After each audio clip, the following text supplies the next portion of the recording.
Isinailalim na rin sa state of calamity ang Navotas at Valenzuela dahil sa malawakang pagbaha. Sa Navotas, isang river wall na naman ang bumigay kaya rumagasa ang ilog sa mga bahay. Nakatutok doon live si Joseph Moro. Joseph! Emil, bukod sa habagat at high tide ay may nasira na naman na river wall dito sa Navotas dahilan upang malubog sa baha ang marami sa mga kalsada dito. Kaya nga nagdeklara na ng state of calamity ang City Hall.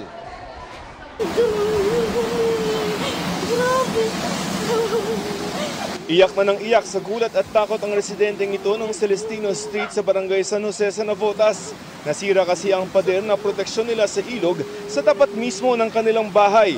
Kabila lamang ito ng dating nasirang river wall. Sa bilis ng pagpasok ng tubig sa maraming bahay, hindi na naisalba ng mga residente ang kanilang mga ari-arian tulad ng mga motor na ito. Nirescue ng City Hall ang mga apektadong residente, lalo't tuloy-tuloy ang pagbaha. May bumagsak na ulit na pader dito sa kabila ng Toma. Kaya seaboard na floodgate po natin ay umapaw na rin siya. Malaki pa po yung tubig, mas malaki po ito kaysa kahapon. Kasabay ng pagguho ang high tide na nagpataas sa ilog ng halos 13 metro o mahigit 3 palapag. Sira pa rin kasi ang Navotas Navigational Gate. Kahit ang tubig sa pumping station umapaw at mabilis na pumasok sa mga bahay. Sa hiwalay na barangay ng Tansa, hindi sinanto ng baha ang Santa Cruz Parish. Maging ang tapat ng City Hall. Pahirapan ang pagpasok ng mga residente ng ilan ay namara ng dumadaang pribadong truck. Hindi na kaya ng mga regular na mga sasakyan yung baha papasok dito sa Navotas. So ito mga pinauwi na ng kanilang mga kumpanya para umuwi sa kanilang mga bahay. Kaya lang, ito, lubog na. Pauwi na po. Office po. Kabilang sa mga inabutan naming stranded si Mang Alfredo na galing pang ospital sa Quezon City. EDSA. Hindi, ano pong pakiramdam niyo? Dialysis ako. Maglalakad na lang ako mula rin sa kanto. Dapat kanina. Kaya buti nakita kayo. Sa gitna ng perwisyo ng baha sa maraming bahay at mga negosyo, may ilang idinaan na lamang sa inom ang hindi humupang problema. Halos lahat ng kalsada dito sa Navotas lubog na sa baha, kaya kung may mga nadadaanan kami na nakasakay ng mga makeshift na mga balsa o kaya naman ay yung mga rescue boats galing sa lokal na pamahalaan. Dahil baha na sa halos lahat ng kalsada sa lungsod, isinailalim na sa state of calamity ang Navotas.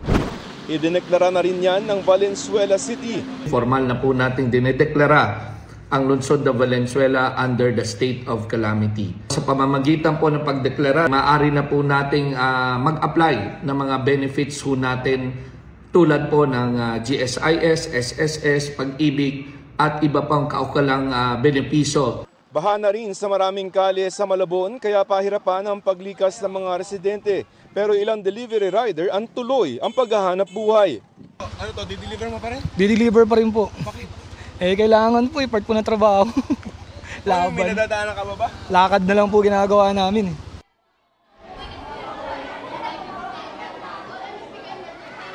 Emil, kanselado na ang mga klase sa private at public schools dito sa Navotas.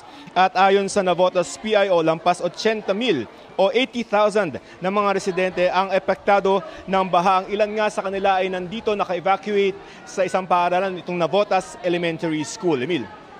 Maraming salamat, Joseph Morong. Sa Lubao, Pampanga naman, pinangangambahan ngayon ang posibleng malawakang pagbaha kung tuluyang masira ang dike na unti-unting kinakain ng rumaragasang tubig. Kumustahin natin ang sitwasyon doon sa live na pagtutok ni Rafi Tima. Rafi! Emil, mahigpit yung pagbabantay ng mga otoridad dito sa bahagi ng dike na gumuho malapit dito sa Santo Cristo Dam. Critical na raw kasi ang lagay nito dahil kalahati na ng dike ang kinain ng rumaragasang tubig mula sa dam.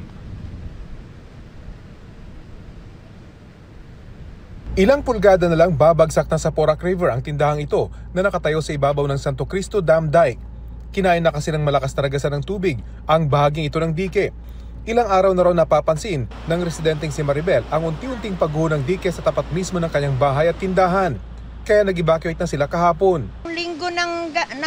Linggo, nag-umpisa na po yung ginawang daanan ng TDC dati, nung ginawa po nila yung dam. Tapos yun, unti-unti na po yun, nung Lunes, ganun din po. Tapos Martes ng gabi, malalaki na po yung bumabagsak na lupa. Tapos, Merkulis ng alas 2 ng madaling araw, bumagsak na pong tuluyan yung kalsada. Walang retaining, walang bahaging ito ng dike dahil dito noon dumadaan ang mga truck na gumawa ng dam. Kanina, binalikan ni Maribel ang ilan sa kanyang gamit.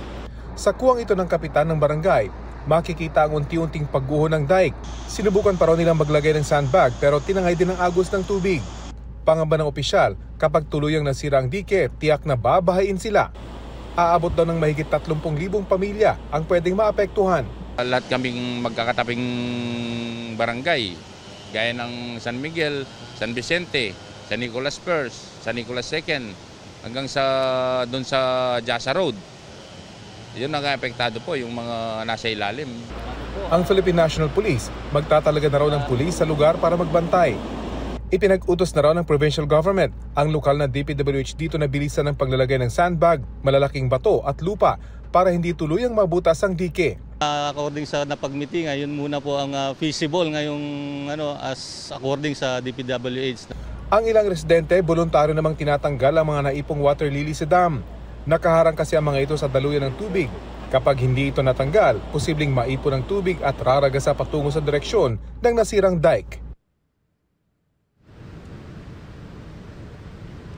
Sa ngayon, Emil, ay nabawasan na raw yung lakas ng ragasan ng tubig mula doon sa dam. Pero hanggat hindi gumaganda yung panahon, naroon pa rin yung pangamba na maipon pa rin yung tubig doon sa dam at tuloy na itong mabutas itong nasirang dike. Kaya naman naka-alerto pa rin ang mga otoridad dito sa Lubao. Yan pa rin ang latest mula dito sa Pampanga. Emil? Maraming salamat, Rafi Tiba. Bukod sa pamamahagi ng tulong, binabantayan ni Pangulong Bongbong Marcos ang kalusugan ng mga lumikas dahil sa masamang panahon. Humingi rin siya ng update sa flood control project ng DPWH. Nakatutok si Ivan Mayrina. Epekto ng sunod-sunod na bagyong Krising, Dante at Emo na nagpalakas ang habagat ang sumalubong kay Pangulong Bongbong Marcos sa kanyang pagbabalik bansa matapos ang official visit sa Amerika. Kanina, libu-libong evacuees ang kinumusta ng Pangulo sa San Mateo, Rizal. Una sa Mali Elementary School kung saan may mahigit 500 pamilya ang nagsilikas. At pangalawa sa Santa Ana Covered Court na may halos 500 pamilya rin. Yung sa bahay namin, nasira yung dingding at saka yung pinto. Yun ang nasira. Pero yung ibang bahay talagang na-wash out kasi nasa laylayan kami. Pinangasiwaan ng Pangulo pamimigay ng food packs, mga hygiene kits, sleeping kits at water filtration kits na bahagi rin ng bagong lutong pagkain sa mga evacuee. Pero bukod sa mga pangunahing pangangailangan, mahigpit ding binili ng Pangulo na bantayan ang kalusugan ng mga inilikas. Napaka-congested yung sakit. Pagka isa lang dyan ang magkasakit, kakalat ng napakabilis niyan. And so we are making sure that every evacuation center has it has a medical team composed of national government doctors and nurses and also local government nurses and doctors. Kasunod nito ay humingi ng update ang Pangulo sa sitwasyon mula sa kanyang gabinete. Pagdidiin niya sa kanila, dapat laging handa at asahan ang ganitong pagsusungit ng panahon. Hindi ito unusual, hindi ito emergency. Ito gayon talaga ang panahon. At mangyayari ito, sinasabi, ang estimate daw sa bagyo dito para sa Pilipinas sa taong ito, 12 to 15 na bagyo. So nakatatlo na tayo. So to be conservative, ibig sabihin, 100 pa ito na dadating. Pinagde-deploy rin ng Pangulo ang AFP, PNP, Coast Guard at BFP na mga tutulong sa mga apektado ng masamang panahon. Tuloy rin anya dapat ang clearing sa mga kalsada at pagpapagana sa mga pumping station at floodgates ng MMDA at DPWH. Pinapa-update din ang flood control master plan ng DPWH. Para sa GMA Integrated News, Ivan Mayrina, nakatutok, 24 oras. Holycam naman ang mismong pagguho ng isang 3 palapag na bahay sa Maynila. Malapit ito sa creek at tinitirahan ng 30 tao. Panoorin sa pagtutok ni Tina Panganiban Perez. Nagtipon-tipon ng mga taga-barangay 684 sa Paco, Manila sa labas ng isang bahay sa Santiago Street na katabi ng creek. Bandang 3:30 ng hapon kahapon, nangyari na ang kanilang pinangangambahan. Mahigit 30 individual ang nakatira sa gumuhong bahay na gawa sa light materials. Ang pamilya ni Juan Dilubian ang nakatira sa ground floor, habang ang pamilya ng mga kapatid niya ang nasa second at third floor. May mga senyales daw na posibleng bumigay ang kanilang tirahan, kaya lahat daw sila ay nakalabas bago ito tuluyang bumagsak. Naririnig ko lumalangit-ngit, lalo na pag naglalakad sila sa taas. Bandang 3 p.m. parang may nadulas ata sa taas. Parang nagalaw yung dingding dito. Parang napunit talaga yung hardiplex nila. Parang napupunit ng ganun. Tapos yung dos por dos na nakakapit dito sa side na to, parang natanggal na rin. Kahit na nandito ka sa baba, mararamdaman mo yung langit-ngit ba na gumagano na, yumuyuko na dahan-dahan. Kaya pinalabas ni Mang Danilo ang lahat ng nasa loob ng kanilang bahay. Halos na sa 1 linggo na yung pag-ulan, parang bumigat na po. May isang nandun sa taas, siguro puyat, pamangkin ko, ayaw. Yung nanay panik ng panik, gano'n, bumaba ka na.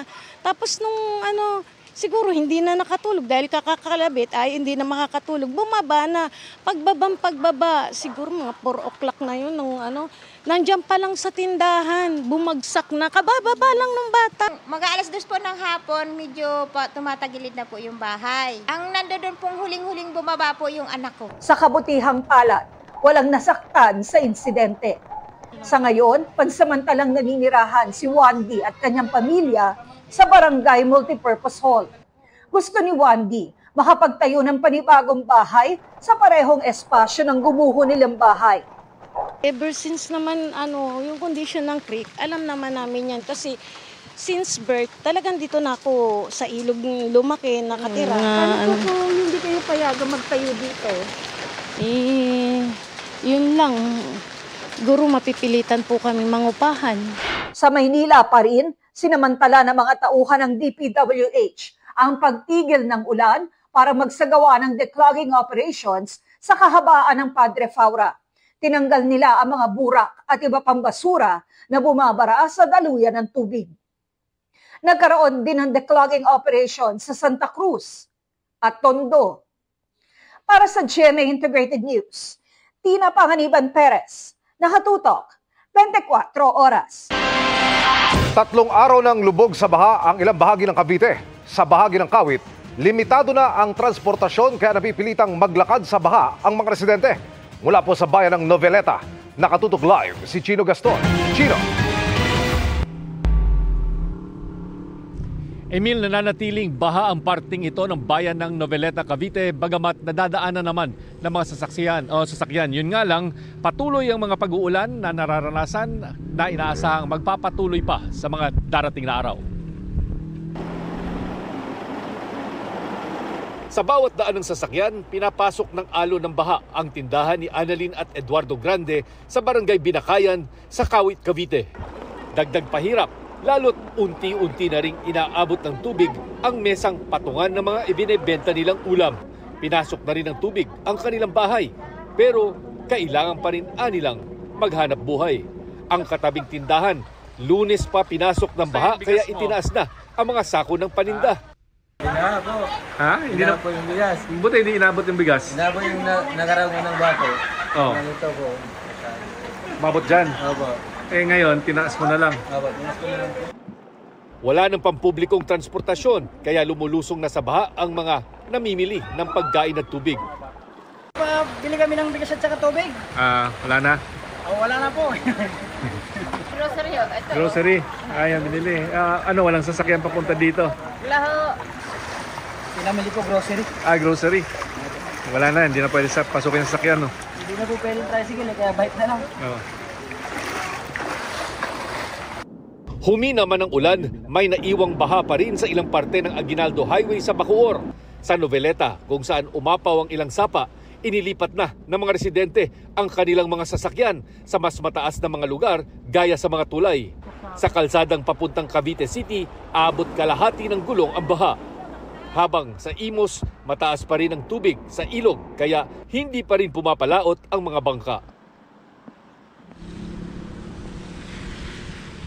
Emil, pansamantalang tumigil ang ulan dito sa lalawigan ng Cavite at napapansin natin na unti-unting bumababa na yung tubig dito sa mga binahang lugar. Gaya dito sa parte na ito ng Noveleta, Cavite, no, kung saan sabi nga ng mga residente ay kahapon sobrang lalim ng tubig, hindi ito madaanan ng mga sasakyan. Emil. Maraming salamat, Chino Gaston. Kahit na maging maulan ang panahon, tuloy ang State of the Nation address ni Pangulong Bongbong Marcos sa Lunes. Ayon po yan kay Interior and Local Government Secretary John Vic Remulla. Pero pinasimple yan, partikular sa nakasanayang red carpet. Nakatutok si Dano Tingkungko. Pag-asa na ang nagsabi, magpapatuloy ang sama ng panahon hanggang sa Lunes sa araw ng State of the Nation address o SONA ni Pangulong Bongbong Marcos. Asahan pa rin ang maulap na kalangitan, mga paminsan-minsang pag-ulan, lalong-lalo na sa western section ng Luzon, including Metro Manila sa darating na Lunes, dahil nga po sa habagat. Pero sabi ni DILG Secretary John Vic Remulla, umulan man o bumagyo, liban na lang kung signal number 3 o may delubyo, tuloy na tuloy ang SONA ng Pangulo. Kasama ko si Pangulo kanina, wala naman siya binanggit na postponement. Force majeure, mga acts of God na lang yan. Yung mga talagang hindi na kaya iwasan. Tuloy ang SONA. Pero dahil sa pananalasa ng magkakasunod na bagyo, sabi ni House Speaker Martin Romualdez, gagawin daw itong mas simple. Partikular ang nakasanayang red carpet na hindi na anya magmimistulang fashion show. Sinisiguro rin ni Senate President Cheese Escudero na nakahanda ang pasilidad ng Senado para sa pagbubukas nila ng sesyon Lunes ng umaga bago ang SONA sa hapon. 22,000 pulis naman ang magbabantay sa paligid ng Batasan Complex sa Lunes. Itong challenge nga yung ating weather condition, magbabago lang yung sa magiging uniform ng ating mga personnel. Pero so far as for other deployment and security preparations, the same pa rin po, wala pong pagbabago. Kumpara sa mga nakaraang SONA, walang kalsadang isasara maliban sa zipper lanes para sa mga kongresista at VIP. Magtitira ng 3 bukas na lane para sa mga motoristang papuntang Fairview. 3 grupo naman ang binigyan ng permit na magtipon. Isa sa bandang St. Peter Church, isa sa bandang Commission on Audit at isa sa White Plains. Sakaling may magtangkang mag-rally ng walang permit o magmarcha, may mga negotiating team tayo, may mga grupo, may ground commanders. So sa mga ganitong pagkakataon, ang ating, yun nga, umaapila tayo sa publiko na hanggat maaari ay maging mahinahon. Para sa GMA Integrated News, Dano Tingkungko, nakatutok 24 oras. Hanggang ngayon, marami pa rin sa ating mga kababayan ang nangangailangan ng tulong sa gitna ng kinakaharap na unos. Umagapay na rin sa inyong GMA Kapuso Foundation ang ilang kapuso sparkle artists at volunteers tulad ni Dingdong Dantes. Mga kapuso, sama-sama po tayong magbayanihan para sa pagbangon mula sa epekto ng mga bagyo at habagat. Bunsod ng walang humpay na pag-ulan na nagpabaha sa malaking bahagi ng bansa. Libo-libong kababayan natin ang nasalanta. Sa mga ganitong pagkakataon, kailangan nila ang ating tulong. Bukod sa ating sponsors at donors, ilan sa kapuso at sparkle artist ang naging katuwang ng GMA Kapuso Foundation. Nangunguna na dyan si Kapuso Primetime King, Dingdong Dantes. Handog niya sa mga residenteng lubhang apektado ng baha ang mga germicidal soap na unang panangga sa leptospirosis, dulot ng tubig baha. Alam niyo, sa mga panahon kagaya ng ngayon, tuwing may sakuna, bawat tulong kasi napakahalaga. Napakalayo ng nararating ng bawat kontribusyon ng lahat ng mga kababayan natin through bayanihan. Tumulong rin sa repacking ng relief goods ang sparkle artists na sina Jess Martinez, Aya Domingo, Mad Ramos, John Vic de Guzman at Arnold Reyes. Naisip ko na kung ako na stranded, mas marami pang mas grabe yung sinapit kaysa sa amin. So thankful ako sa opportunity na to. It's really a fulfilling thing to be able to go here. Kahit naman po kasi small act can make a huge difference. Pati na ang Kapuso Foundation advocates na sina Sofia Pablo at Allen Ansay. Gusto rin talaga namin itong gawin kasi syempre para sa mga kapuso natin na talagang nabaha ngayon. Ang daming tao ulit na nawala ng bahay, na stranded ulit, syempre wala rin silang food. So dito kami para tumulong. Nauna na po tayong nakapaghatid ng relief goods at mga pagkain sa Valenzuela, Quezon City, Bulacan at sa San Mateo at Montalban sa Rizal, pati na sa Pampanga at Zambales. At sa mga nais tumulong, maaari po kayo magdeposito sa aming mga bank account o magpadala sa Cebuana Luwalier. Pwede ring online via GCash, Shopee, Lazada, Globe Rewards at Metrobank Credit Card.